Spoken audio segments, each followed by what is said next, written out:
Itinapon na parang basura sa gitna ng ulan.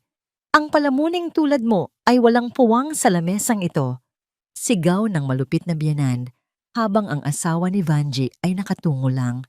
Ngunit sa likod ng kalawanging kwintas na suot niya, nakatago ang selyo ng isang nakaraan.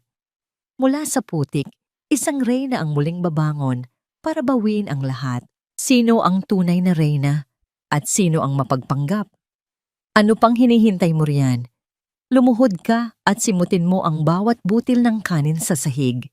Dahil iyan lang ang nararapat sa isang palamuning tulad mo na wala ng silbi sa pamilyang ito. Ang boses ni Doña Remedios ay tila matalim na balisong na humihiwa sa katahimikan ng malawak na kusina. Ang bawat salita ay punong-puno ng pangungutya. Walang iniwan sa isang reynang nagbababa, ng hatol sa isang aliping nagkasala. Sa gitna ng marangyang silid, nakatayo si Vanji habang nanginginig ang kanyang mga kamay. Ang kanyang paningin ay nakapako sa nagkalat na sinigang sa semento. Ang usok ng mainit na sabaw ay humahalo sa lamig ng kanyang nararamdaman. Ang hapunan na iyon ay inihanda niya ng may pagmamahal, ginamit ang huling sentimo sa kanyang pitaka para lamang maipagluto ang biyenan at ang kanyang asawa ng paborito nilang ulam sa pag-asang mababawasan nito ang bigat ng balitang dala niya. Ngunit bago pa man niya maibuka ang kanyang bibig para sabihing nawalan siya ng trabaho sa patahian, ang balita ay tila nauna nang dumating sa pandinig ni Doña Remedios gaya ng isang masamang hangin. Dahan-dahang lumapit ang matandang babae, ang tunog ng kanyang mamahaling tsinelas sa sahig ay tila bawat tibok ng kaba sa dibdib ni Vanji.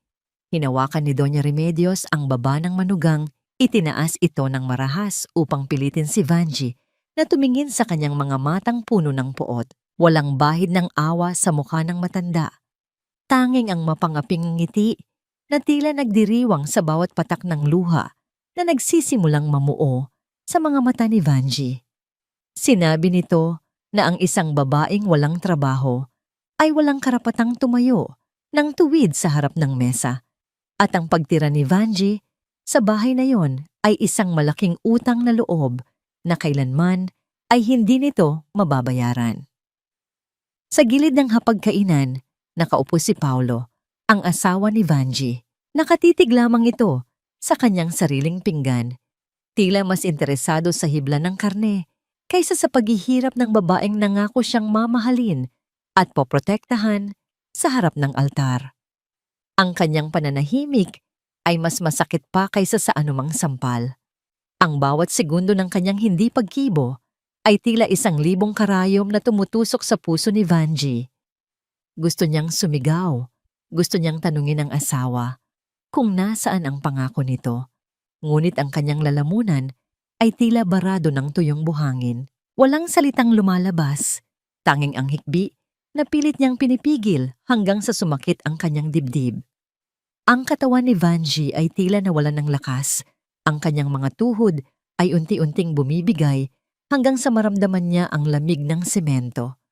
Doon, sa ilalim ng malakas na ilaw ng chandelier, nagsimulang gumapang ang kanyang mga daliri sa basang sahig para pulutin ang mga butil ng kanin na itinapon ng biyenan. Ang bawat pagdampi ng kanyang balat sa maruming semento ay tila pagtatatak ng kanyang kawalang halaga sa paningin ng mga taong itinuring niyang pamilya. Sa gitna ng kanyang pagluhod, naramdaman niya ang malamig na metal ng kanyang kwintas sa ilalim ng damit. Ang tanging alaala ng kanyang yumaong ina. Ang kalawangin at luma nitong anyo ay tila simbolo ng kanyang sariling buhay. Luma, marupok, at madaling baliwalain. Hindi pa natapos doon ang kalupitan ni Doña Remedios. Habang nakaluhod si Vanji, kinuha ng matanda ang isang baso ng tubig at dahan-dahang ibinuhos ito sa ulo ng manugang. Ang tubig ay dumaloy sa kanyang buhok, pumatak sa kanyang mga pilikmata, at humalo sa kanyang mga luha. Sinabihan siya nito na lumabas na ng bahay dahil hindi sila nagpapakain ng mga taong ang tanging alam ay umiyak at maging pabigat. Walang nagawa si Vanji kundi ang tumayo ng pasuray-suray, bitbit ang kanyang munting bag na naglalaman ng ilang pirasong damit at ang kanyang sugatang dangal. Nang bumukas ang pintuan ng bahay, sinalubong siya ng madilim na langit at ang malakas na buhos ng ulan. Ang bawat patak ng tubig mula sa langit ay tila nakikiramay sa kanyang paghikbi, ngunit wala itong dalang ginhawa. Ang tunog ng pagsasara ng pinto sa kanyang likuran ay tila ang huling hininga ng kanyang pangarap na magkaroon ng isang masayang tahanan. Tumayo siya sa gitna ng kalsada, basang-basa, at nanginginig sa lamig, habang ang liwanag ng bahay na dati niyang tinawag na tahanan ay unti-unting lumalayo sa kanyang paningin. Sa gitna ng kadiliman, hinawakan ni Vanya ang kanyang kwintas nang mahigpit hanggang sa mabaon ang mga kanto nito sa kanyang palad. Isang tanong ang paulit-ulit na umaalingaw-ngaw sa kanyang isipan habang pinagmamasdan ang sariling mga kamay na puno ng dumi at galos. Hanggang kailan kailangang magtiis ng isang pusong wala namang ibang ginawa kundi ang magmahal ng tapat, at sa ang sulok ng mundong ito, makakahanap ng puwang ang isang taong itinapon na ng lahat? Ang bawat hakbang ni Vanya sa basang kalsada ay tila paghatak sa isang mabigat na kadena na nakatali sa kanyang kaluluwa. Ang ulan ay hindi tumitigil sa pagbuhos. Ang bawat butil nito ay tila maliliit na karayom na tumutusok sa kanyang nanlalamig na balat. Wala siyang makita, kundi ang malabong anino ng mga poste ng ilaw at ang sarili niyang refleksyon sa mga udyok ng tubig sa semento. Isang babaeng basang-basa, talunan, at walang patutunguhan. Ang kanyang mga paa, na nakasuot lamang ng manipis na tsinelas, ay nagsisimula ng mamintog at manginig. Ngunit ang hapdi sa kanyang talampakan ay walang-wala, kumpara sa sugat na iniwan ng pananahimik ni Paulo. Sa bawat pagpikit niya, nakikita niya ang kanyang asawa na nakatitig sa pinggan, hinahayaang yurakan ng sariling ina, ang dangal ng babaeng binuwis ang lahat para sa kanya. Benji, Diyos ko anak, anong nangyari sa'yo? Ang boses na yon ay hindi nagmumula sa isang marangyang mansion, kundi sa isang maliit na barong-barong sa dulo ng eskinita. Si Aling Rosa, ang matandang tindera ng kakanin, na laging binibigyan ni Vanji ng sobrang tela mula sa patahian, ay nagmamadaling lumabas bitbit ang isang lumang payong na may mga butas pa sa gilid. Hindi nag-atubili ang matanda na hawakan ng braso ni Vanji at alalayan ito patungo sa loob ng kanyang munting tahanan. Ang loob ng bahay ni Aling Rosa ay amoy tuyong isda at uling.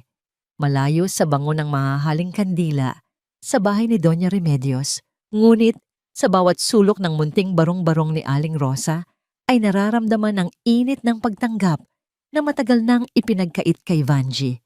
Sa loob ng marangyang mansyon ng mga imperial, agad siyang binalot ng matanda ng isang kupas, ngunit mabangong tuwalya.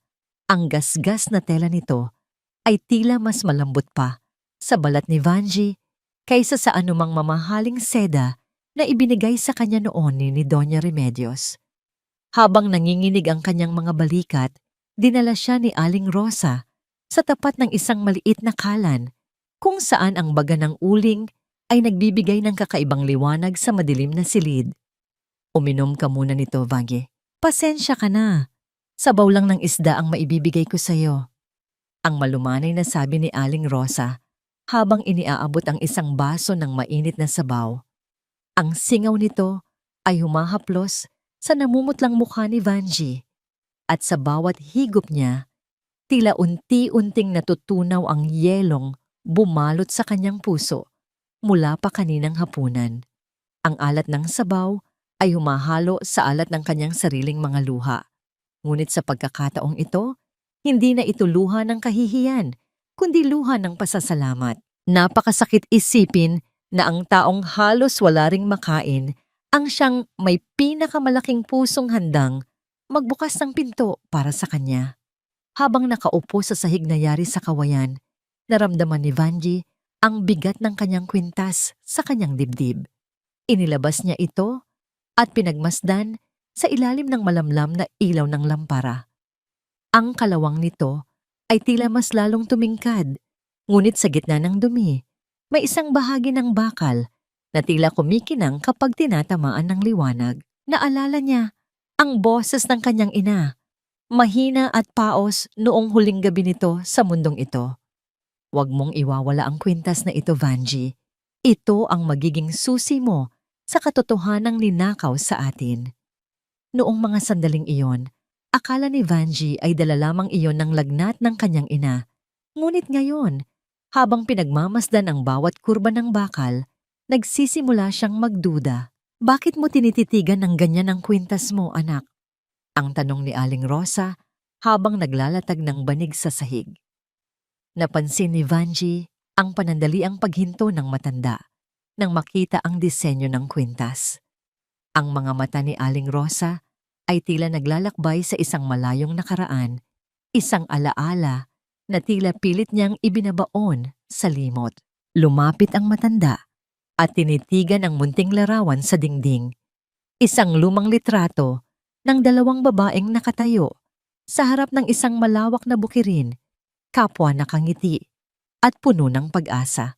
Ang isa sa kanila ay ang ina ni Vanji, ngunit ang isa pa ay hindi niya makilala dahil sa labo ng pagkakaprint nito. Nang sumunod na umaga, nagising si Vanji sa tunog ng pagtila ng ulan at ang marahang pagdampi ng sikat ng araw sa kanyang muka sa pamamagitan ng mga bitak sa dingding. Sa kabila ng pananakit ng kanyang katawan, may isang kakaibang lakas na nagtutulak sa kanya na tumayo. Kinuha niya ang kanyang bagong labang damit at isinuot ang kanyang kalawanging kwintas nang may bagong pagpapahalaga. Alam niyang hindi siya maaaring manatiling palamunin ni Aling Rosa. Kailangan niyang lumaban, hindi para sa paghihiganti, kundi para sa kanyang sariling dangal at para sa kinabukasan ng kanyang anak na naiwan sa kamay ng malupit na biyenan. Alis ka na ba, Vanji? Saan ka pupunta? Ang bakas ng pag-aalalang tanong ni Aling Rosa habang naghahanda ng paninda. Tumingin si Vanji sa malayo, sa direksyon kung saan nakatayo ang pinakamataas na gusali sa lungsod, ang Imperial Group. Alam niyang isang suntok sa buwan ang balak niyang gawin, ngunit wala na siyang ibang pagpipilian. Mag-a-apply po ako ng trabaho, Aling Rosa. Kahit tagalinis lang basta marangal. Hindi ko hahayaang manalo ang tingin nila sa akin na basura ako. Ang buong tapang na sagot ni Vanji. Bagaman sa loob niya ay kinakabahan pa rin siya sa magiging reaksyon ng mundo sa isang katulad niya. Bago siya lumabas, muli niyang sinulyapan ang lumang litrato sa dingding ni Aling Rosa. Doon niya napansin ang isang maliit na detalye na nagpatigil sa kanyang paghinga. Ang babaeng hindi niya makilala sa litrato ay may suot na kwintas na eksaktong katulad ng sa kanya, ngunit ang sa babaeng iyon ay ginto at maningning. Hindi dito ang tambakan ng basura, Ale. Doon sa likod ang daan ng mga basurero, baka naliligaw ka lang ng pasilyo. Ang boses ng gwardiya sa entrada ng Imperial Group ay tila isang pader na yelo na humarang sa daraanan ni Vanji. Ang kanyang kamay, na magaspang at puno ng kalyo mula sa ilang taong paglalaba at pananahi, ay mahigpit na nakahawak sa strap ng kanyang kupas na bag. Sa paligid nila, ang naglalakihang salamin ng lobby ay sumasalamin sa karangyaan ng gusali. Mga makinang na marmol na sahig na tila hindi pa nadadapuan ng alikabok. Malalaking chandelier na tila mga bituing nakakulong sa loob ng kristal, at ang bango ng mamahaling kape na humahalo sa malamig na hangin ng aircon. Sa gitna ng lahat ng ito, ang presensya ni Vanji ay tila isang mantsa sa isang malinis at puting tela. Sinubukan niyang itaas ang kanyang noo sa kabila ng panginginig ng kanyang mga tuhod. Nakita niya ang pila ng mga aplikante, mga kabataang babae, na ang balat ay makinis at maputi, nakasuot ng plansadong corporate attire, at ang mga labi ay pinahiran ng matingkad na lipstick. Nang mapansin nila si Vanji, ang kanilang mga bulungan ay naging matatalim na tingin. Isa sa kanila, isang dalagang may suot na mamahaling perlas sa tenga, ang lumapit at nagtakip ng ilong na tila may naamoy na masangsang. "Excuse me, nanay, Sigurado ka bang right place ang napuntahan mo? Baka ang hanap nyo ay junk shop? Doon po kasi ang bagsakan ng mga kalawanging gaya niyan. Ang sabi nito, habang nakaturo sa kwintas na nakalawit sa leeg ni Vanji. Ang matinis na halakhak ng mga aplikante ay tila basag na salamin sa pandinig ni Vanji. Bawat tawa ay isang sampal, bawat tingin ay isang panghuhusga. Naramdaman ni Vanji ang pag-iinit ng kanyang mga pisngi, hindi dahil sa galit, kundi sa hiya. Gusto niyang takpan ng kwintas, itago ito sa ilalim ng kanyang blouse, ngunit naalala niya ang bilin ni Aling Rosa at ang alaala ng kanyang ina. Ang bakal na ito, ang tanging yaman niya. Nanatili siyang nakatayo. Ang kanyang mga paa ay nakapako sa kinatatayuan habang ang oras ay tila usad pagong. Lumipas ang 1 oras, 2 hanggang sa umabot ng 5. Hindi siya pinapansin ng receptionist. Walang nag-alok sa kanya ng upuan o tubig. Kumukalam ang kanyang sikmura at ang lalamunan niya ay tuyot na tuyot. Ngunit hindi siya umalis sa isang sulok malapit sa malaking haligi. Pinanood niya ang paglabas-masok ng mga empleyado, ang kanilang mga sapatos na makikintab ay lumilikha ng ritmo sa sahig, habang ang kanyang lumang tsinelas ay tila humihingi ng paumanhin sa bawat hakbang. Ang gutom ay napalitan ng hilo, ngunit ang imahe ng kanyang anak na naiwan sa malupit na biyenan ang nagbibigay sa kanya ng lakas upang manatiling nakatayo. Biglang nagbago ang ihip ng hangin sa lobby. Ang maingay na kwentuhan ay napalitan ng isang nakabibinging katahimikan. Ang mga gwardya ay mabilis na tumayo ng tuwid at ang mga aplikanteng kanina ay nagtatawanan ay biglang nagayos ng kanilang mga sarili. Mula sa main entrance, pumasok ang isang babaeng ang aura ay kasing lakas ng bagyo, ngunit kasing ganda ng bukang liwayway. Si Madam Elena Imperial. Ang bawat hakbang ng ginang ay may kapangyarihan. Nakasuot ito ng itim na traje de boda na tila gawa para sa isang reyna at sa kanyang leeg ay kumikinang ang mga diamante. Naglakad siya patungo sa elevator. Ang kanyang mga mata ay nakatuon sa harap. Hindi pinapansin ang mga taong yumuyuko sa kanyang dinadaanan. Ngunit nang mapadaan siya sa haliging kinaroroonan ni Vanji, isang bagay ang nagpatigil sa kanya. Napahinto si Madam Elena. Ang kanyang mga mata, na sanay sa pagkilatis ng ginto at hiyas, ay napako sa leeg ni Vanji. Tila tumigil ang pag-ikot ng mundo sa loob ng lobby. Ang mga empleyado ay nagpigil ng hininga. Nagtataka kung bakit huminto ang chairman sa tapat ng isang pulubing babae. Dahan-dahang lumapit si Madam Elena kay Vanji. Ang kanyang mga kamay, na laging matatag sa pagpirma ng bilyong-pisong kontrata, ay nagsimulang manginig. Hindi makapaniwala si Vanji nang makita niya ang emosyon sa mga mata ng makapangyarihang babae. Hindi pandidiri, hindi awa, kundi isang matinding pagkabigla at lungkot.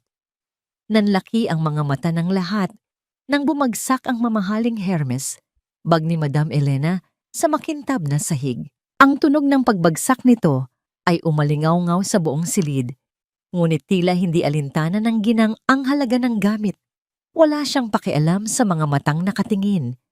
Ang kanyang buong atensyon ay nasa kalawanging bakal na nakasabit sa leeg ni Vanji. Iniangat ni Madam Elena ang kanyang nanginginig na kamay at dahan-dahang hinawakan ng kwintas. Ang lamig ng bakal ay dumaloy sa kanyang mga daliri, tila naghahatid ng isang mensahe mula sa nakaraan. Tumingin siya sa mga mata ni Vanji, ang mga matang puno ng takot at pagtataka. At sa pagkakataong yon, nakita niya ang isang pamilyar na anino. Saan mo nakuha ito? Ang boses ni Madam Elena ay basag at halos pabulong, ngunit sapat upang marinig ni Vanji ang bigat ng bawat salita. Ang bakal na ito, akala ko, ay tuluyan ng nilamon ng apoy 3 dekada na ang nakalilipas. Tila huminto ang pag-ikot ng mundo sa loob ng pribadong opisina ni Madam Elena. Malayo sa mapanghusgang mga mata sa lobby, ang silid na ito ay balot ng katahimikan at amoy ng mamahaling sampaguita oil. Sa kauna-unahang pagkakataon, sa loob ng mahabang panahon, Nakaupo si Vanji, hindi sa isang matigas na bangkito sa kusina o sa malamig na sahig, kundi sa isang malambot na sofa na yari sa pelus. Pakiramdam niya ay lulubog ang kanyang pagod na katawan sa sobrang lambot nito.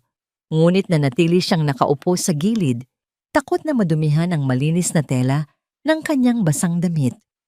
Sa halip na utusan ng kanyang sekretarya, si Madam Elena mismo ang naghanda ng tsaa. Pinanood ni Vanji ang bawat galaw ng makapangyarihang ginang, ang panginginig ng mga kamay nito habang ibinubuhos ang mainit na tubig sa porselanang tasa. Ang usok ng tsaa ay pumailan lang sa pagitan nila, nagdadala ng init na tumatagos sa nanlalamig na kaluluwa ni Vanji.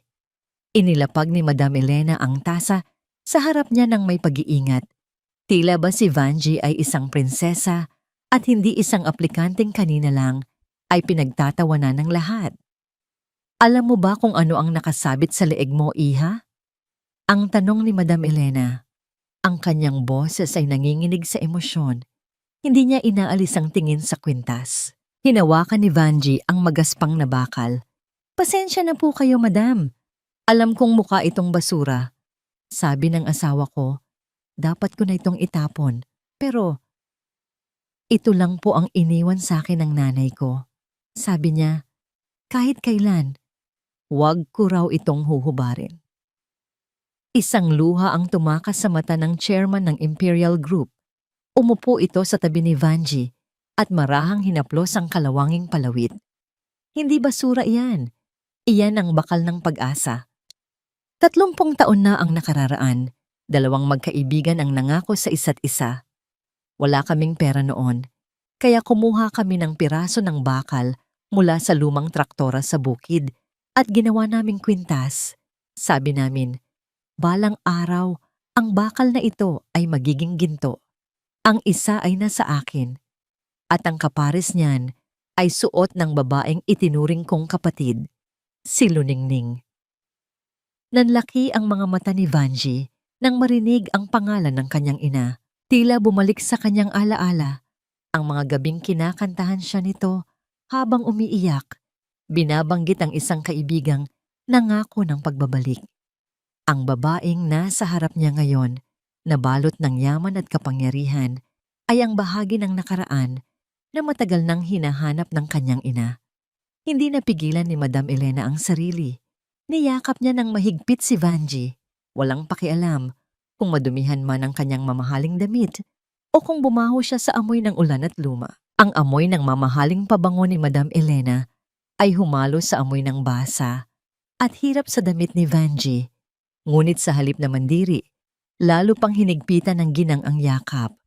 Para kay Vanji, ito ang unang beses na naramdaman niya ang init ng isang ina matapos ang mahabang panahon ng pangungulila at pang-aapi. Ang mga balikat ni Vanji ay nagsimulang yumanig at ang mga luhang kanina pa niya pinipigil ay tuluyan ng bumuhos sa balikat ng isang estranghera na tila mas kilala pa siya kaysa sa kanyang sariling asawa.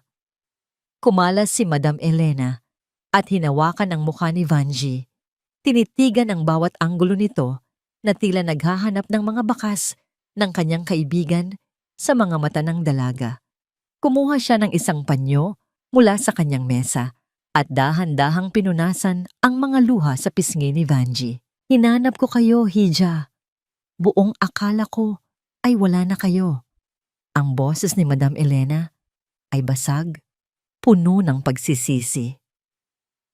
Noong gabing nasunog ang hasyenda na wala si Luningning, ang sabi ng mga balita, walang nakaligtas. Ang sabi nila, patay na kayong lahat.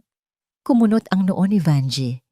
Ang mga kwento ng kanyang ina ay laging putol-putol dahil sa sakit at madalas ay ayaw nitong pag-usapan ang nakaraan.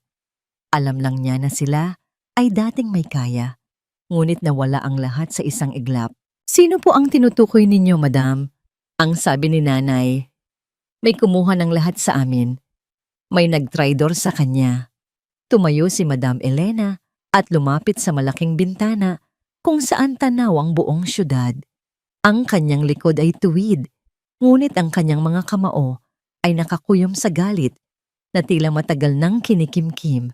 Ang hangin sa loob ng opisina ay biglang bumigat. Tila ba may paparating na bagyo sa loob ng silid. Ang taong nagpanggap na tupa, ngunit lobo pala ang nasa loob. Ang madiing sagot ng ginang habang nakatalikod. Siya ang dahilan kung bakit namatay ang nanay mo sa hirap habang siya ay nagpapakasasa sa yaman na hindi kanya. Ninakaw niya ang titulo ng lupa, ang mga alahas, at sinunog ang bahay para pagtakpan ang krimen niya.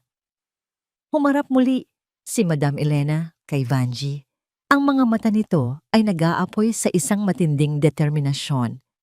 Ang awa ay napalitan ng isang pangakong singtigas ng bakal. Saan ka galing bago ka pumunta dito, Vanji? Sino ang nagpalayas sa'yo at humusga sa kwintas na yan? Tanong ni Madam Elena. Napalunok si Vanji. Ang takot ay bumalik sa kanyang dibdib, ngunit sa pagkakataong ito, may kasama na itong pagtataka. Sa bahay po ng biyanan ko, pinalayas nila ako dahil wala na akong trabaho. Ang sabi niya, basura lang daw ang kwintas na ito. Anong pangalan niya? Ang tanong ni Madam Elena ay mabilis at matalas. Doña Remedios, ang mahinang sagot ni Vanji. Remedios Imperial. Sa pagkakarinig ng pangalan, natigilan si Madam Elena.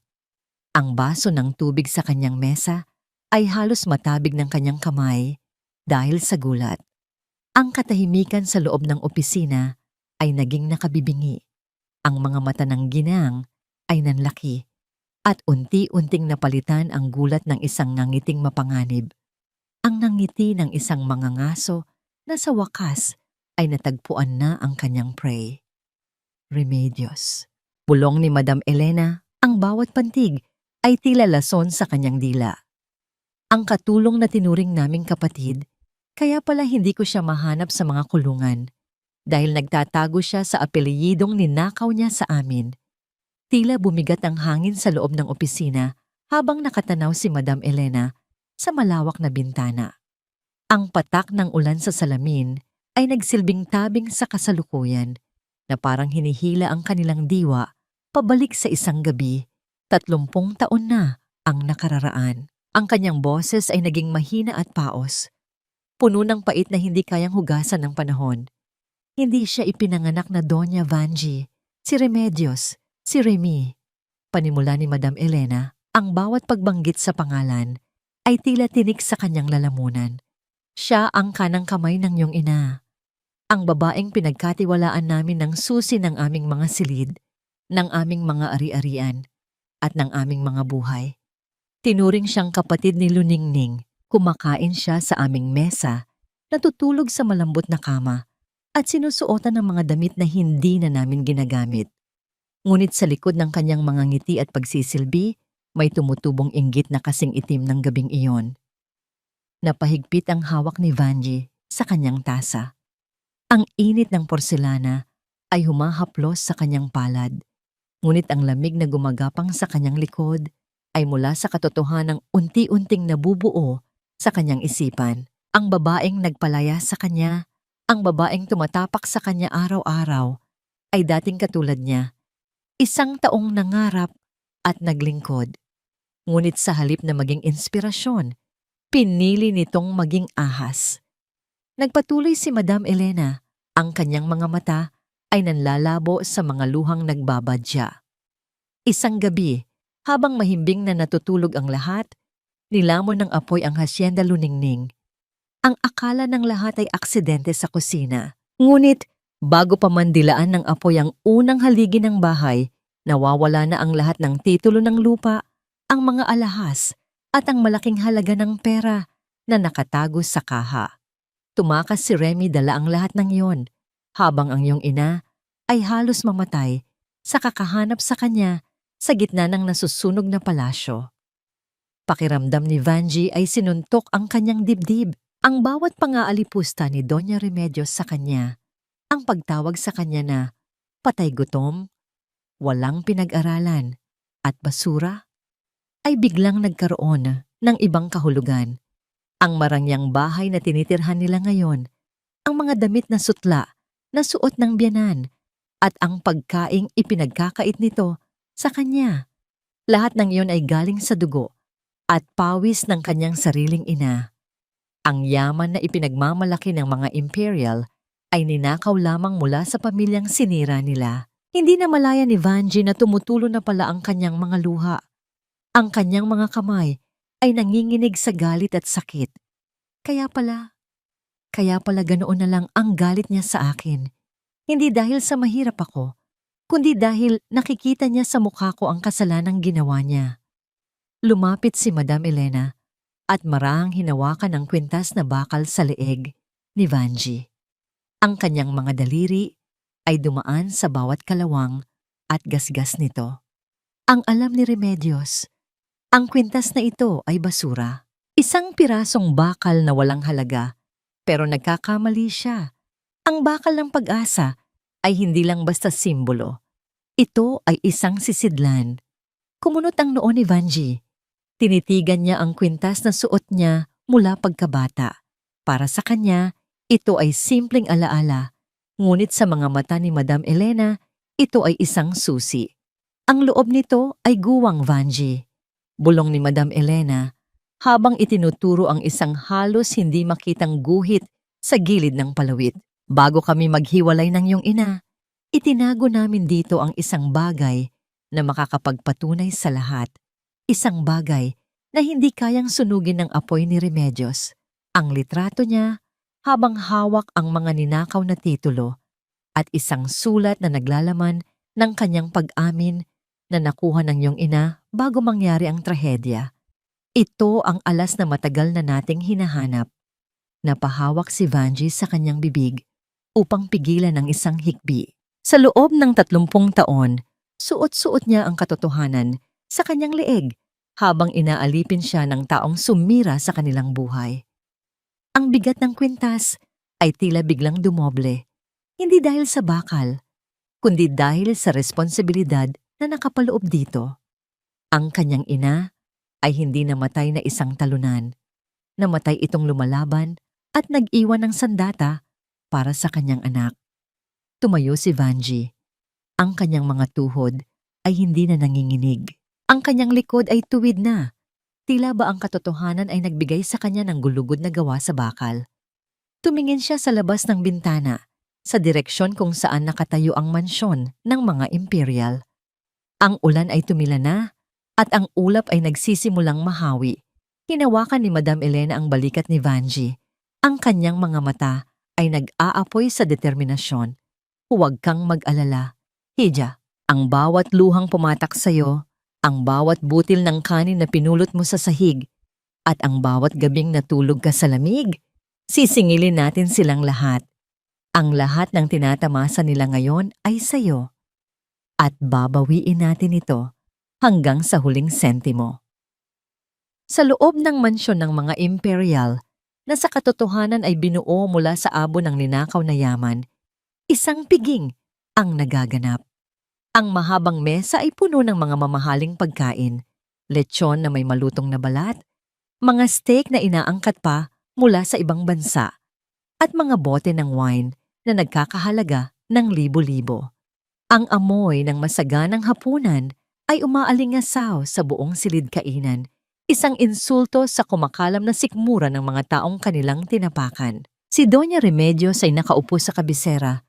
Suot ang isang pulang bestida na tila nagpupugay sa dugong dumanak para sa kanyang karangyaan. Ang kanyang mga halakhak ay umaalingaw-ngaw sa mataas na kisame. Punong-puno ng kasiyahan, tila ba nanalo siya sa isang malaking loto. Finally, Paulo, nawala na rin ang malas sa pamamahay na ito.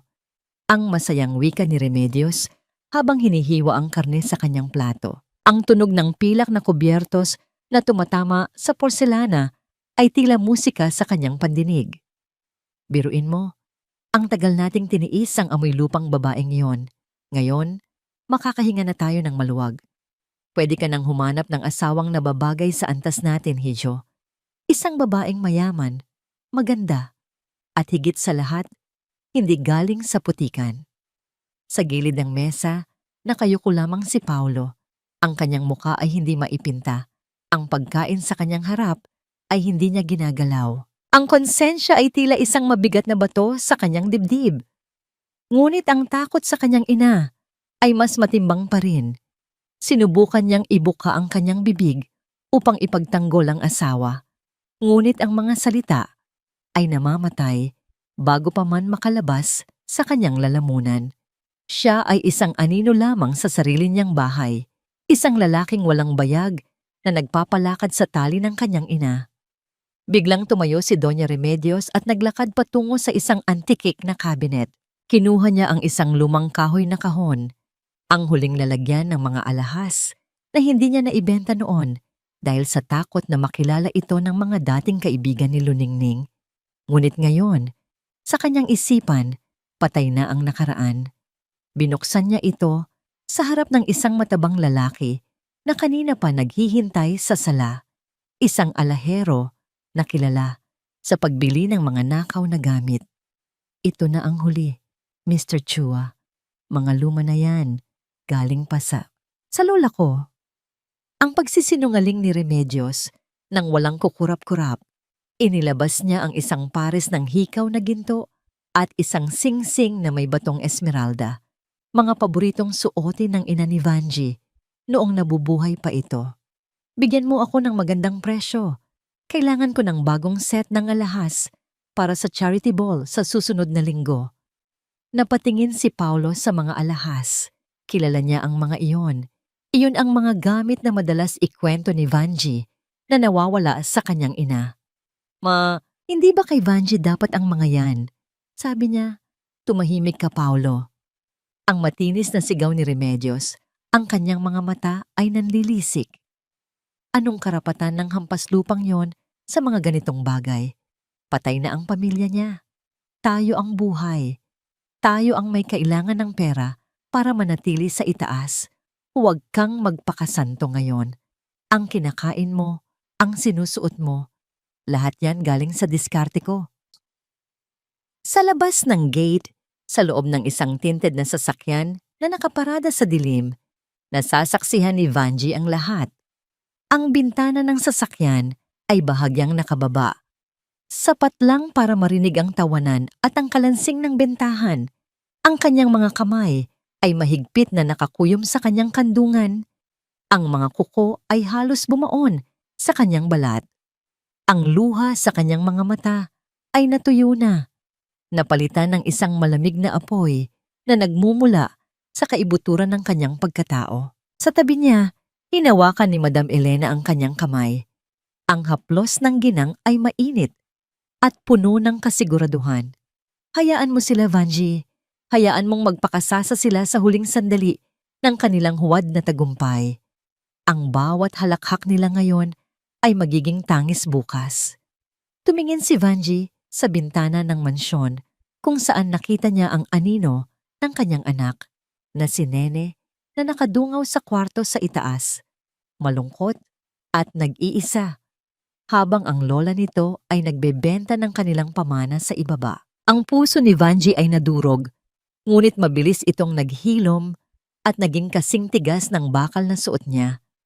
Tara na po, madam, ang mahinang sabi ni Vanji. Ang kanyang boses ay wala ng bahid ng panginginig. Hindi ko sila aawayin ngayon.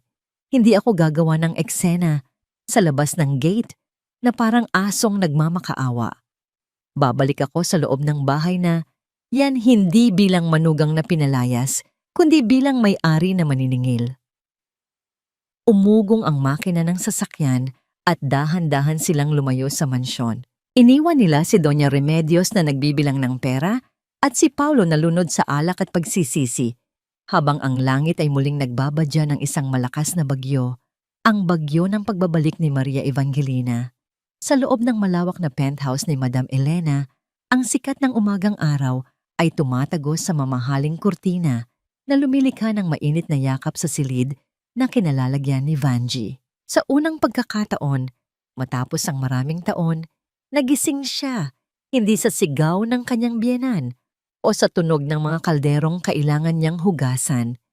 Nagising siya sa katahimikan at sa lambot ng kama na tila humihila sa kanya pabalik sa isang mahimbing na tulog. Dahan-dahan niyang iminulat ang kanyang mga mata At sa halip na ang maitim na kisame ng kusina ang bumungad sa kanya, nakita niya ang isang chandelier na gawa sa kristal. Napatingin si Vanji sa kanyang mga kamay. Ang mga palad na ito ay puno ng kalyo, gasgas at peklat mula sa walang humpay na paglalaba at pagkayod para sa pamilyang imperial. Hinawakan niya ang manipis na kumot at naramdaman ang panginginig ng kanyang mga daliri. Para bang hindi siya karapat-dapat humawak sa ganitong karangyaan. Huwag kang matakot sa liwanag, Vanji. Ang dilim ay tapos na. Nakatayo sa pintuan si Madam Elena. May dalang isang tray ng agahan. Ang ngiti ng ginang ay puno ng pagmamahal na matagal nang ipinagkait sa kanya. Sa mga sumunod na araw, hindi lang basta pinakain at binihisan ni Madam Elena si Vanji. Tinuruan niya itong muli kung paano maging tao. Sa harap ng malaking salamin, itinuro ng ginang kung paano tumayo ng tuwid. Hindi yumuko bilang isang alipin, kundi tumingala bilang isang babaeng may dangal. "Your chin up, Hija," malumanay na utos ni Madam Elena habang inaayos ang buhok ni Vanji. "Kapag nakayuko ka, nakikita lang nila ang bumbunan mo. Pero kapag nakataas ang noo mo, makikita nila ang apoy sa mga mata mo. Ipakita mo sa kanila na hindi ka nila nasira." Ang proseso ay hindi madali. Sa bawat subo ni Vanji gamit ang pilak na kutsara at tinidor, naalala niya ang mga panahong pinipilit siyang kumain ng tira-tira sa mangkok ng aso. Minsan, sa gitna ng hapunan, bigla na lang siyang napapahinto at nangingilid ang luha. Naaalala ang gutom na nararamdaman marahil ng kanyang anak na si Nene ngayon. Ngunit sa bawat pagbagsak ng kanyang loob, naroon si Madam Elena para saluhin siya. Ipinapaalala na ang pagbangon niya ay para sa kinabukasan ng bata. Isang hapon, inilabas ni Madam Elena ang isang kahon. Sa loob nito ay isang bestidang kulay asul. Simple ngunit elegante, nagawa sa pinakamahusay na seda. Nang isuot ito ni Vanji at humarap sa salamin, halos hindi niya makilala ang babaeng nakatingin pabalik. Ang dating Vanji na may bagsak na balikat at matang puno ng takot ay naglaho. Ang nakikita niya ngayon ay isang ina na handang makipagdigma para sa kanyang anak. Napahawak siya sa kanyang kwintas. Napansin niyang ang kalawang na bumabalot dito ay unti-unting natutuklap dahil sa madalas na paglilinis at pag-aalaga. Sa ilalim ng magaspang na bakal, may sumisilip na isang uri ng metal na makintab at matibay. Tila ba sumasabay ang kwintas sa paghilom ng kanyang pagkatao mula sa pagiging luma at itinatapon. Unti-unting lumalabas ang tunay nitong halaga. "You look beautiful, Vanji," bulong ni Madam Elena habang nakatayo sa likuran niya sa salamin. "Handa ka na." Samantala, sa mansyon ng mga imperial, ang katahimikan ay nakabibingi. Nakaupo si Paulo sa madilim na sala. Hawak ang isang bote ng alak. Ang bahay ay magulo. Walang namalansya ng kanyang damit, walang nagtimpla ng kape sa tamang tamis na gusto niya, at walang sumalubong sa kanya ng ngiti sa pintuan. Sinubukan niyang hanapin si Vanji sa mga dating tinutuluyan nito, sa mga kaibigan, at kahit sa mga eskinita, ngunit tila nilamon na ito ng lupa. Ang pagsisisi ay unti-unting gumagapang sa kanyang sistema, hindi dahil mahal niya si Vanji, kundi dahil nawala ang taong nagpapagaan ng buhay niya. Na-realize niya na ang bahay na yon ay hindi isang tahanan kung wala ang kalinga ng asawang kanyang binaliwala. Tumingin siya sa itaas, kung saan naririnig niya ang iyak ng kanyang anak na si Nene na hinahanap ang ina. Gusto niyang umakyat at patahanin ito, ngunit wala siyang lakas ng loob. Alam niyang siya ang dahilan kung bakit wala ang ina ng bata. Bumalik ang eksena sa opisina ni Madam Elena. Biglang bumukas ang pinto at pumasok ang isang pribadong investigador na may dalang makapal na folder. Ang hangin sa silid ay biglang naging seryoso. Ibinaba ng lalaki ang folder sa mesa at ang tunog ng papel ay tila kulog na nagbabadya ng bagyo. "Madam Vanji," panimula ng investigador, ang kanyang muka ay seryoso. Nahanap na namin ang dating hardinero ng Hacienda Luningning. Siya ang tumakas noong gabi ng sunog dahil sa takot. At handa siyang tumestigo na nakita niya si Remedios na may bit-bit na galon ng gasolina bago sumiklab ang apoy. Napahawak si Vanji sa kanyang dibdib. Ang puso niya ay tumitibok ng mabilis, tila isang tambol ng digmaan. Ang ebidensya ay nasa harap na nila. Ang katotohanan ay hindi na maikukubli ng kahit anong yaman o kapangyarihan ni Doña Remedios. Tumingin si Madam Elena kay Vanji at sa pagkakataong ito, hindi na ito ang tingin ng isang guro sa estudyante, kundi tingin ng isang general sa kanyang pinakamagaling na sundalo. Oras na, Vangie, wika ni Madam Elena. Simulan na natin ang paniningil. Sa gitna ng malawak na mesa ni Madam Elena, nakahiga ang kwintas na bakal sa ibabaw ng isang itim na telang pelus. Ang kalawang nito ay tila isang sugat na hindi gumagaling. Isang pangit na mantsa sa gitna ng karangyaan ng opisina. Ngunit para kay Vanji at Madam Elena, ito ang pinakamahalagang bagay sa mundo sa sandaling iyon. Ang hangin sa loob ng silid ay mabigat at puno ng pag-asa. Tila ba ang bawat paghinga nila ay may kasamang dasal. Suot ang puting guwantes, dahan-dahang inilapit ni Madam Elena ang isang espesyal na lense at manipis na metal na pang-ukit sa kwintas. Ang kanyang mga kamay, bagaman nanginginig sa emosyon, ay gumalaw ng may katumpakan ng isang siruhano. Alam niya ang sikreto ng disenyo nito. Isang mekanismo na sila lamang ni Luningning ang nakakaalam. Sa ilalim ng ilaw ng desk lamp, hinanap niya ang maliit na uka sa gilid ng palawit, ang tanging lagusan patungo sa katotohanan. Napahawak si Vanji sa gilid ng mesa, ang kanyang mga kuko ay bumaon sa kahoy. Ang kanyang puso ay tumitibok ng mabilis at malakas, tila isang tambol na humahampas sa kanyang dibdib. Sa loob ng 30 taon, suot niya ang kwintas na ito, niyayakap sa tuwing siya ay nilalamig at hinahalikan sa tuwing siya ay nangungulila, nang hindi nalalaman na yakap-yakap niya pala ang susi sa kanyang kalayaan. Isang mahina at halos hindi marinig na pag-igkas ng metal ang naghudyat na bumigay na ang lock. Dahan-dahang bumukas ang palawit na parang isang kabibe. At mula sa loob nito ay tumambad ang isang maliit na puwang na hindi tinablan ng kalawang o panahon. Doon, nakasilid ang isang kapirasong negatibo ng litrato at isang papel na nakatupi ng napakaliliit at nakabalot sa manipis na plastik. Maingat na kinuha ni Madam Elena ang papel gamit ang tiyani at dahan-dahang binuklat ito. Ang papel ay lumana at naninilaw, ngunit ang tinta ng sulat kamay ay malinaw pa rin. Ibinigay niya ito kay Vanji. Ang kanyang mga mata ay puno ng luha. Nanginig ang mga kamay ni Vanji habang binabasa ang pamilyar na sulat kamay ng kanyang ina. Ang bawat kurba ng letra ay tila haplos mula sa kabilang buhay. Anak ko, Vanji, kung binabasa mo ito, ibig sabihin ay wala na ako. Huwag kang matakot. Ang kwintas na ito ang magiging sandata mo. Ang babaeng tinatawag mong Tia Remy. Siya ang kumuha ng lahat. Siya ang nagsimula ng apoy. Nasa negatibong kasama nito ang patunay. Huwag mong hayaang tapakan kanila habang buhay. Ikaw ay anak ng liwanag, hindi ng abo. Mahal na mahal kita. Isang impit na hikbi ang kumawala sa lalamunan ni Vanji. Napaupo siya sa sahig, yakap ang sulat sa kanyang dibdib. Ang sakit ay tila isang alon na humampas sa kanya, ngunit kasabay nito ay ang ginhawa. Hindi siya iniwan ng kanyang ina. Ipinaglaban siya nito hanggang sa huling hininga. Ang babaeng inakala niyang sumuko sa hirap ay isa palang bayani na naghanda ng daan para sa kanyang pagbabalik. Lumuhod si Madam Elena at niyakap si Vanji ng mahigpit. Hinayaan nilang dumaloy ang luha, hindi bilang tanda ng kahinaan, kundi bilang paghuhugas sa lahat ng dumi ng nakaraan.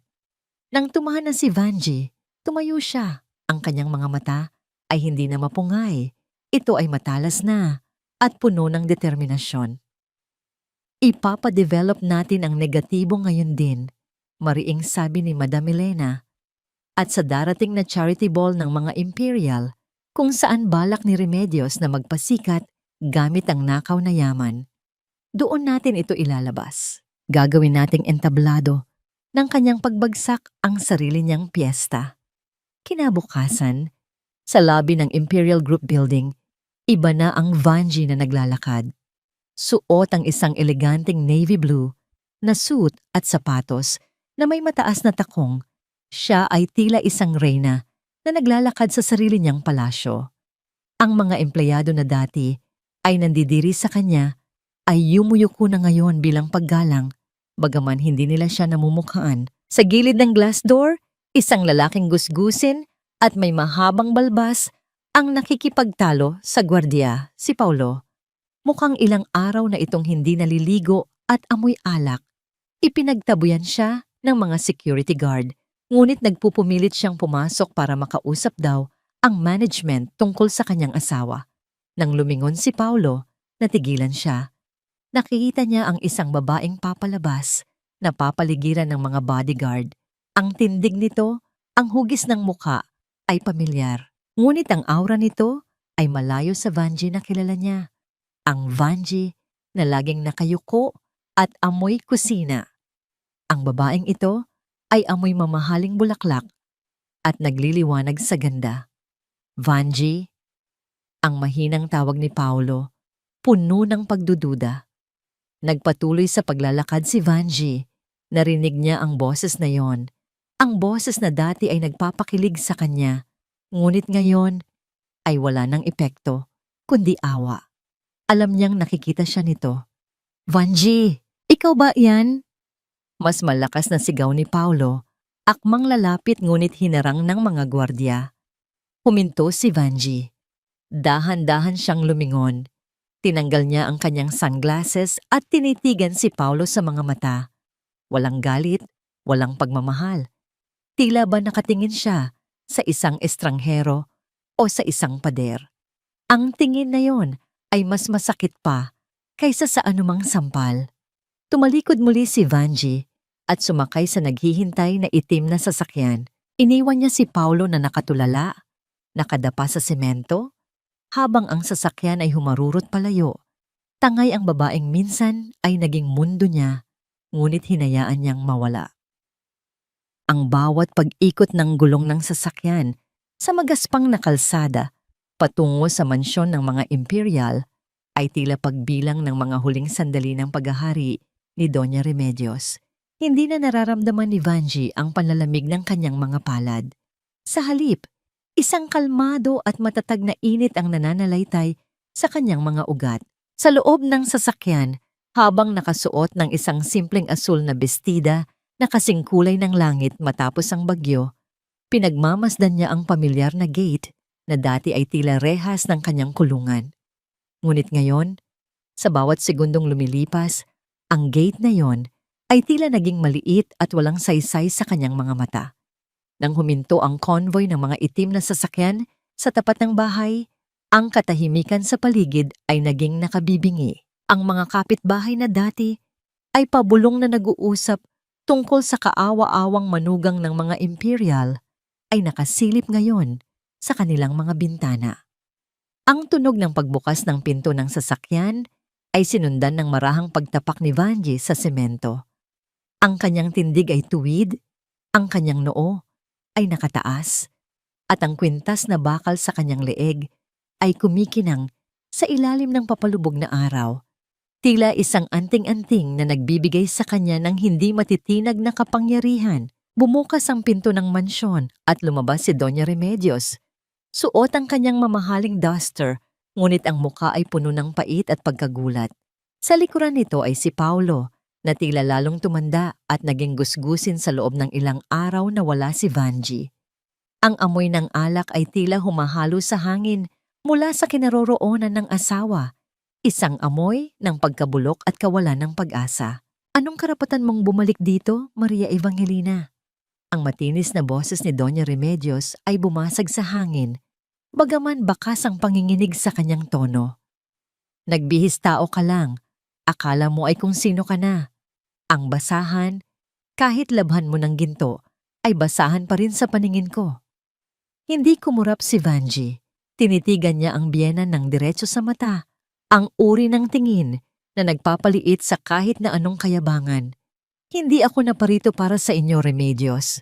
Hindi ko na kailangan ng pagkilala ng isang taong nabubuhay sa kasinungalingan. Naparito ako para sa anak ko.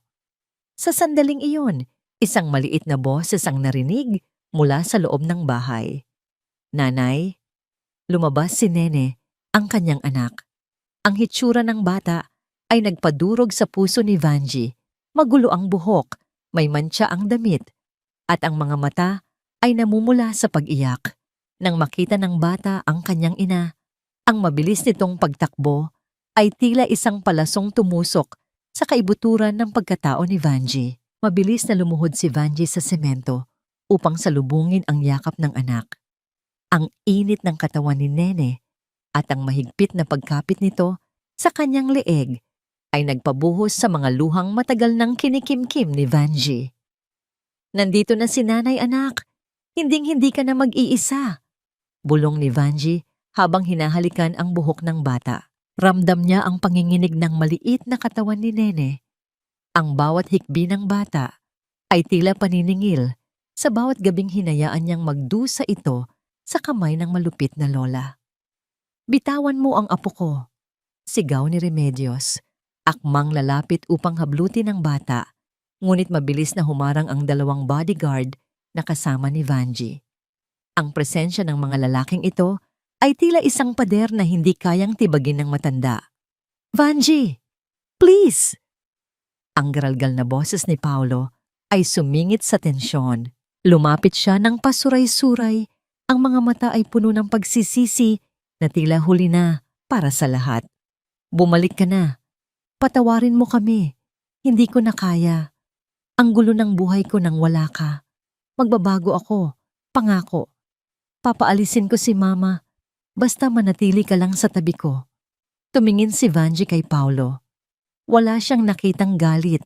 Tanging awa para sa isang lalaking hindi natutong maging lalaki. Paolo, ang pagbabago ay hindi ginagawa dahil wala ka nang mautusan sa bahay. Ginagawa ito dahil mahal mo ang pamilya mo at matagal mo nang pinatunayan na mas mahal mo ang iyong karuwagan kaysa sa amin ni Nene. Hinarap ni Vanji si Doña Remedios. Ang kanyang mga mata ay nag-aapoy sa isang lihim na katotohanan. Remedios, bilangin mo na ang mga huling gabi mo sa mansyong ito. Ang lahat ng ninakaw mo sa nanay ko, ang bawat sentimong ginamit mo para itayo ang huwad mong kaharian, ay babawiin ko. Hindi dahil sa pera, kundi dahil sa katarungan. Namutla ang matanda. Ang kanyang mga labi ay nanginig habang nakatingin sa kwintas sa leeg ni Vanji. Wala kang mapapatunayan.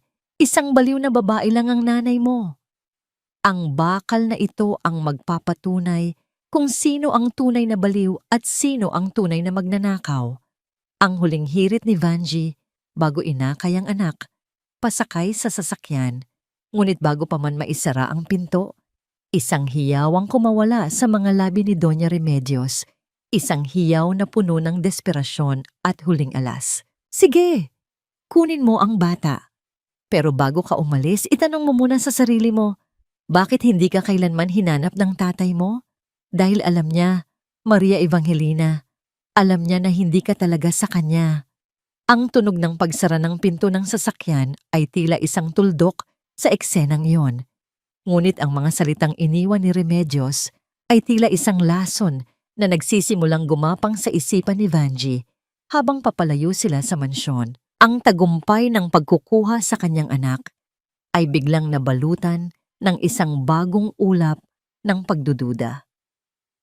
Ngumiti ka ng maganda, Doña Remedios. Ito ang gabing sisikat ka sa buong Manila. Ang boses ng MC ay umalingaw-ngaw sa malawak na ballroom ng isa sa pinakamahal na hotel sa syudad. Ang mga ilaw ng chandelier ay kumikinang sa mga suot na hiyas ng mga piling panauhin, mga negosyante, politiko, at mga sikat na personalidad sa lipunan. Ang charity ball ng Imperial Group ay ginaganap.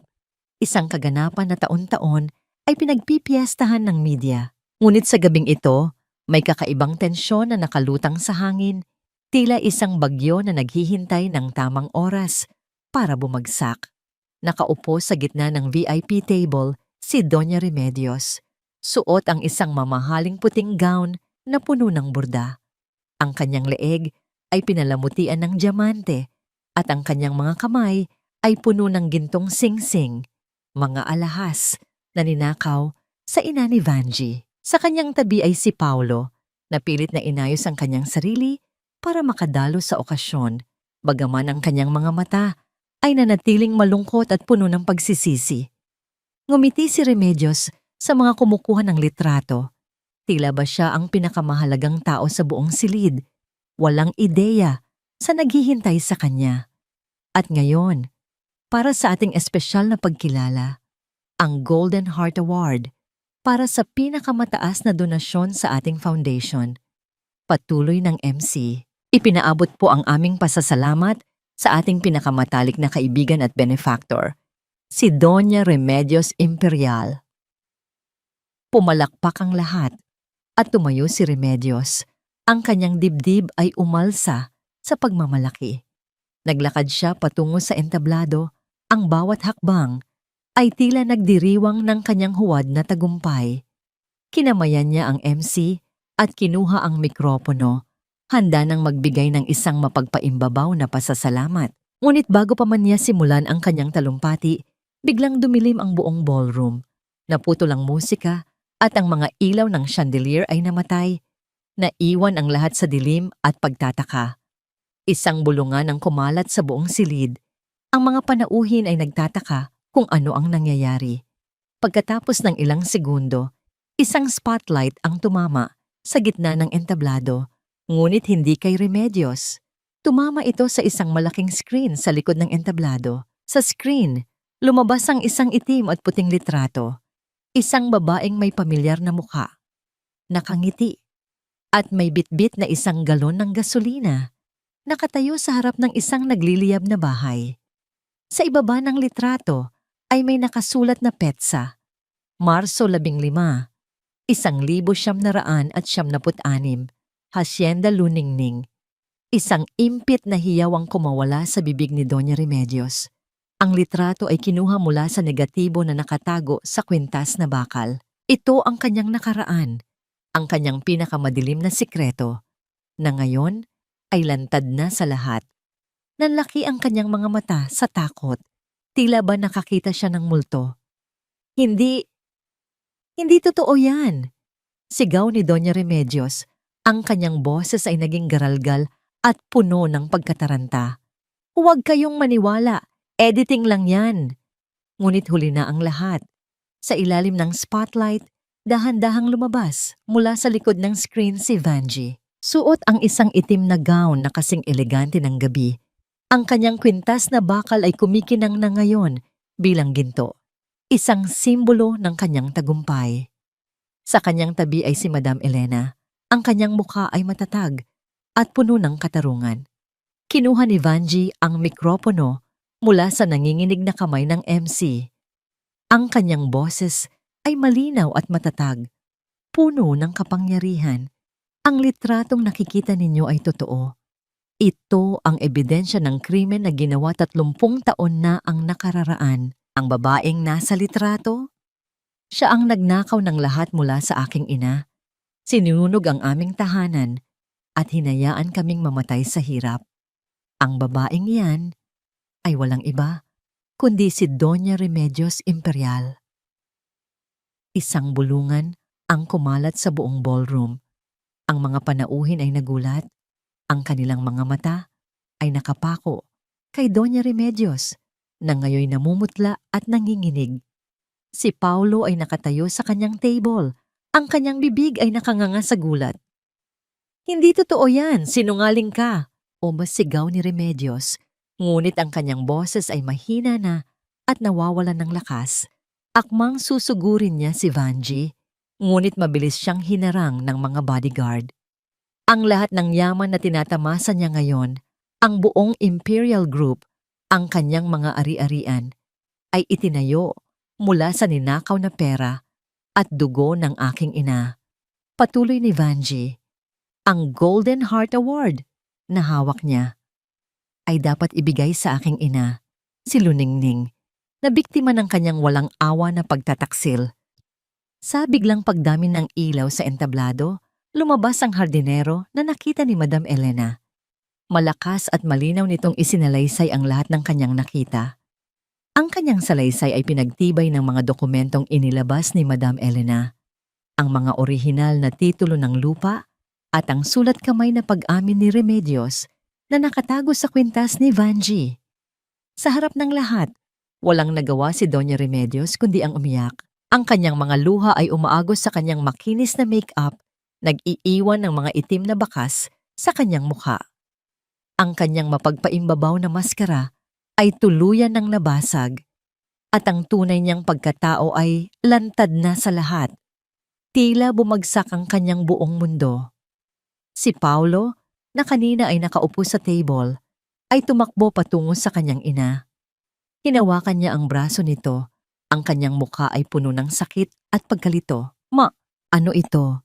Totoo ba ang lahat ng sinasabi nila? Ginawa mo ba talaga yan? Ngunit bago pa man makasagot si Doña Remedios, naramdaman niya ang matinding sakit sa kanyang dibdib. Ang kanyang paghinga ay bumigat at ang kanyang mga mata ay nanlabo. Tila tumigil ang pag-ikot ng kanyang mundo. Ang lahat ng kanyang yaman, ang kanyang kapangyarihan at ang kanyang pagmamataas ay walang silbi ngayon. Huling nakita ni Vanji si Doña Remedios na bumagsak sa entablado. Ang kanyang katawan ay nanginginig, habang ang mga panauhin ay nagkagulo. Ngunit sa kabila ng lahat, isang bagay ang tumatak sa isipan ni Vanji, ang huling tingin ni Remedios. Ang tingin na iyon ay hindi tingin ng pagkatalo, kundi tingin ng isang hayop na nasugatan, puno ng galit at pangako ng paghihiganti. Oh, wag mo akong tingnan ng ganyan, Vanji. Hindi mo alam kung gaano kasakit ang makitang ganito ang sarili kong ina, habang ikaw ay nakatayo nang matayog sa harap namin. Ang boses ni Paulo ay basag, tila isang tuyong dahon na nadurog sa ilalim ng mabigat na hakbang. Sa loob ng malamig at payapang silid ng ospital, ang tanging maririnig ay ang mahina at regular na pagtibok ng makinang nagpapanatili sa buhay ni Doña Remedios. Ang amoy ng gamot at kemikal ay humahalo sa amoy ng mga bulaklak na lanta na sa florera, mga bulaklak na dinala ni Paulo ngunit hindi man lang nagawang sulyapan ng kanyang ina. Nakaupo ang lalaki sa gilid ng kama, ang kanyang mga balikat ay bagsak at ang kanyang mga mata ay malalim ang itim na bilog, tanda ng maraming gabing walang tulog at puno ng pagsisisi. Dahan-dahang lumapit si Vanji sa paanan ng kama. Ang kanyang bawat hakbang sa makintab na sahig ng ospital ay walang tunog, ngunit ang kanyang presensya ay tila isang mabigat na ulap na bumabalot sa buong silid. Tiningnan niya ang babaeng nakahiga, si Doña Remedios, na ngayon ay wala ng bakas ng dating kapangyarihan. Ang kanyang mukha ay tabingi dahil sa stroke. Ang kanyang balat ay maputla at kulubot. At ang kanyang mga kamay na dati ay punong-puno ng ginto ay ngayon ay nakakabit sa mga tubo ng swero. Ang reyna ng kamalditahan ay isa na lamang anino ng kanyang nakaraan, isang bilanggo sa sarili niyang katawan. Naparito ako, hindi para saktan kayo, Paulo. Ang mahinahong sagot ni Vanji. Naparito ako para tapusin ang lahat. Tumayo si Paulo at hinawakan ang braso ni Vanji. Ang kanyang hawak ay mahigpit, ngunit nanginginig. Vanji, please. Bawiin mo ang mga demanda. Nasa'yo na ang lahat, di ba? Nasa'yo na ang kumpanya, ang lupain, pati ang dangal mo. Hayaan mo na kaming mamuhay ng tahimik. Parang awa mo na. Huwag mo nang ituloy ang kaso laban sa kanya. Mamamatay siya sa loob ng kulungan. Tumingin si Vanji sa asawa. Ang lalaking minsan ay naging sentro ng kanyang mundo. Ramdam niya ang pait na humahalo sa kanyang lalamunan.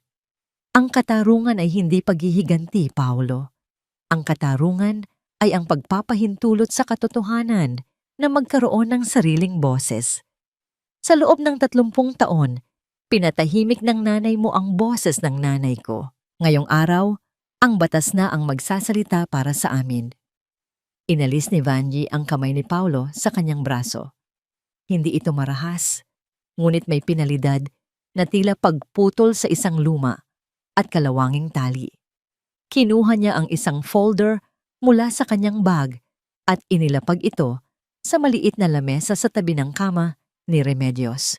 Ang puting papel sa loob nito ay tila nagliliwanag sa gitna ng kadiliman ng silid. Anong dokumento ito? Ang tanong ni Paulo. Ang boses ay puno ng kaba. Ang kalayaan ko. Maikling sagot ni Vanji. Iyan ang mga papeles para sa ating annulment. Pinirmahan ko na ang lahat. Hindi ko kailangan ng kahit anong sentimo mula sa inyo. Ang hiling ko lang ay ang pangalan ko, ang anak ko, at ang buhay na malayo sa inyo. Napaluhod si Paulo sa sahig. Ang kanyang mga kamay ay nakatakip sa kanyang mukha habang ang mga hikbi ay nagsisimulang kumawala sa kanyang dibdib. Vanji, akala ko ba mahal mo ako? Akala ko ba pamilya tayo? Paano si Nene? Kailangan niya ng ama. Ang kailangan ni Nene ay isang huwaran, Paulo. Isang lalaking kayang tumayo para sa tama. Hindi isang lalaking tumitingin lang habang tinatapakan ng kanyang asawa. Ang sabi ni Vanji habang nakatingin sa kawalan. Mahal kita noon, Paulo. Minahal kita hanggang sa puntong nakalimutan ko ng mahalin ang sarili ko. Pero ang pag-ibig na walang respeto ay tila isang bahay na itinayo sa buhangin. Madaling gumuho sa unang bugso ng ulan. Lumingon si Vanji kay Doña Remedios. Nakita niyang bahagyang gumalaw ang mga mata ng matanda. Tila naririnig nito ang bawat salita, ngunit hindi makakibo. Ang puot na dati ay nag-aapoy sa puso ni Vanji ay tila naging isang malamig na abo. Naalala niya ang bawat sampal, ang bawat butil ng kanin na pinulot niya sa sahig, at ang bawat gabing pinalayas siya sa ulan. Ngunit sa halip na galit, ang naramdaman niya ay isang malalim na pagod. Dahan-dahang hinubad ni Vanji ang kwintas na bakal sa kanyang leeg. Ang kwintas na naging saksi sa kanyang paghihirap at pagbangon. Inilapit niya ito sa mukha ni Remedios at dahan-dahang inilapag sa ibabaw ng kumot ng matanda. Ang tunog ng bakal na dumampi sa tela ay tila isang tuldok sa isang mahabang pangungusap ng pait. Pinapatawad na kita, Remedios. Ang bulong ni Vanji. Ang bawat pantig ay puno ng bigat at katarungan. Pinapatawad kita hindi dahil karapat-dapat ka, kundi dahil karapat-dapat ang puso ko sa kapayapaan. Ibinabalik ko sa iyo ang kwintas na ito. Ito ang bakal na inakala mong basura. Ngunit ito ang naging ginto na nagligtas sa akin. Itago mo yan bilang paalala na ang katotohanan, gaano man ibaon sa lupa, ay laging hahanap ng paraan para sumibol. Tumingin muli si Vanji kay Paulo na nakadapa pa rin sa semento. Paulo, ayusin mo ang buhay mo, hindi para sa akin, kundi para sa sarili mo. At huwag kang mag-alala kay Nene. Hindi ko ipagkakait ang pagiging ama mo, ngunit hindi ko na rin hahayaang maging bahagi ka ng kulungang tinawag nating tahanan. Tumalikod si Vanji at naglakad patungo sa pintuan. Ang hangin sa labas ng ospital ay sinalubong siya ng isang mainit na yakap. Ang langit ay malawak at asul, walang bakas ng bagyong nagdaan kagabi. Sa bawat paghinga niya, nararamdaman niya ang gaan ng kanyang dibdib. Tila ba may isang malaking bato na tinanggal mula rito. Habang naglalakad siya patungo sa naghihintay na sasakyan kung saan nakasilip ang nakangiting mukha ni Nene at Madam Elena, napatigil siya sandali. Lumingon siya sa gusali ng ospital, ang lugar kung saan iniwan niya ang kanyang nakaraan. Isang tanong ang pumasok sa kanyang isipan. Sapat na ba ang katarungan para hilumin ang lahat? Ngunit nang makita niya ang kanyang anak na kumakaway at ang kanyang sariling refleksyon sa bintana ng sasakyan, isang babaeng malaya, matatag, at buo, alam niya ang sagot. Ang tunay na katarungan ay hindi lamang ang pagpaparusa sa nagkasala, kundi ang pagbibigay sa sarili ng pagkakataong muling maging masaya. Ang bawat umaga sa muling nabuhay na Hacienda Luningning ay hindi na amoy abo at pait. Sa halip, ang hangin ay humihinga na ngayon ng samyo ng mga sariwang bulaklak ng kape at ang amoy ng basang lupa matapos ang isang banayad na ulan. Ang sikat ng araw ay amarang gumagapang sa malawak na beranda ng bahay na bato na tila isang gintong kamay na humahaplos sa bawat sulok na dati ay binalot ng kadiliman at lihim. Dito, sa lupang tinangkang itago ng kasakiman, ang buhay ay muling sumisibol ng mas matatag at mas masigla. Nakatayo si Vanji sa gitna ng hardin, pinagmamasdan ng kanyang anak na si Nene na masayang tumatakbo kasama ang ilang mga bata mula sa bahay Luningning, ang foundation na itinatag niya para sa mga kababaihang dumaan sa pang-aapi at karahasan. Ang bawat tawa ng mga bata ay tila isang awit ng tagumpay na umaaling-awngaw sa buong hasyenda. Hindi na nakayuko ang mga balikat ni Vanji. Ang kanyang tindig ay kasing tibay na ng mga dambuhalang puno ng nara na nakapaligid sa kanila. Sa kanyang tabi, si Madam Elena ay nakangiting nakatanaw sa malayo.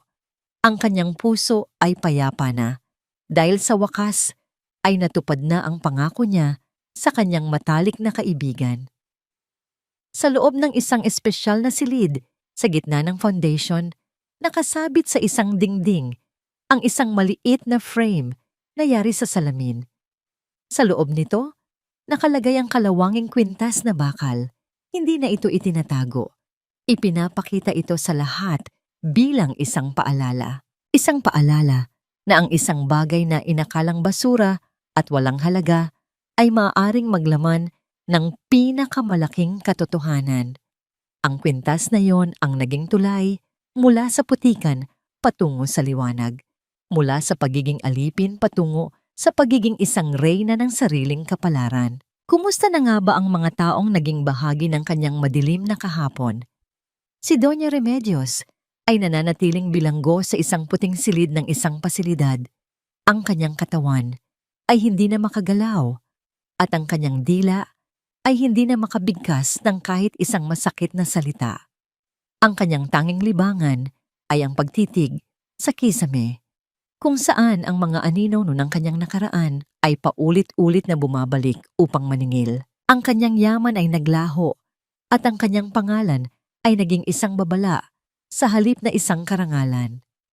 Karma, sa kanyang pinakatahimik ngunit pinakamabigat na anyo, ay tuluyan ng nanahan sa kanyang buhay. Si Paulo naman ay nagsimula nang tahakin ang sarili niyang landas ng pagsisisi. Bagaman hindi na sila muling magsasama bilang mag-asawa, pinayagan siya ni Vanji na maging bahagi ng buhay ni Nene sa ilalim ng mahigpit na gabay. Nagtatrabaho siya ngayon bilang isang volunteer sa isang simbahan. Sinusubukang buuin ang kanyang sarili mula sa pagkabasag ng kanyang karuwagan. Ang kanyang mga mata ay wala na ang kinang ng alak, kundi ang lungkot ng isang lalaking alaw na may nawala sa kanya na hindi na kailanman mababalik. Ngunit nagpapasalamat pa rin sa pagkakataong makahingi ng tawad. Nanay, tingnan mo po, ang ganda ng bulaklak na ito, kasing kulay ng suot mo. Ang masayang tawag ni Nene habang tumatakbo patungo sa kanya. Bit-bit ang isang dilaw na mirasol. Niyakap ni Vanji ang kanyang anak at hinalikan ito sa noo. Oo, anak. At tulad ng bulaklak na yan, kailangan nating laging humarap sa araw para hindi tayo lamunin ng dilim. Tiningnan ni Vanji ang kanyang sariling mga kamay. Malinis na ang mga ito, wala na ang mantsa ng grasa at hirap, ngunit ang mga kalyo ay nananatili pa rin, mga peklat ng karangalan na hindi niya kailanman ikakahiya. Natutunan niya na ang pagpapatawad ay hindi nangangahulugang pagbabalik sa dati. Ito ay ang pagpapalaya sa sarili mula sa galit upang magkaroon ng puwang para sa bagong pag-asa. Ang katarungan ay nakamit na, hindi sa pamamagitan ng pagdanak ng dugo, kundi sa pamamagitan ng pagtatagumpay ng katotohanan. Habang lumulubog ang araw at nagbibigay ng isang kulay ubeng kislap sa langit, naramdaman ni Vanji ang isang kakaibang kapayapaan sa kanyang dibdib. Alam niyang sa bawat sulok ng Pilipinas, may mga Vanji pang nakayuko sa kusina. May mga babaeng pinupulot ang butil ng kanin sa sahig. At may mga pusong binalot na ng kalawang ng kawalan ng pag-asa. Ngunit dahil sa kanyang kwento, alam niyang may maglalakas loob na tumingala at maniwala na sa loob ng bawat piraso ng bakal may nakatagong ginto. Salamat, Aina. Bulong ni Vanje sa hangin, tila ipinaparating ang kanyang huling mensahe sa kabilang buhay. Ang bakal ay naging ginto na, at ang anak mo ay hindi na kailanman muling matatakot sa ulan. Ang kwento ni Maria Evangelina ay nagtatapos dito, hindi sa isang mabulaklak na kasal o sa isang malaking kayamanan, kundi sa isang simpleng ngiti ng isang babaeng sa wakas ay nahanap na ang kanyang sarili. Ang bakal ng pag-asa ay hindi na lamang isang kwintas. Ito na ang naging simbolo ng bawat Pilipinang matapang na bumabangon mula sa abo ng kahapon.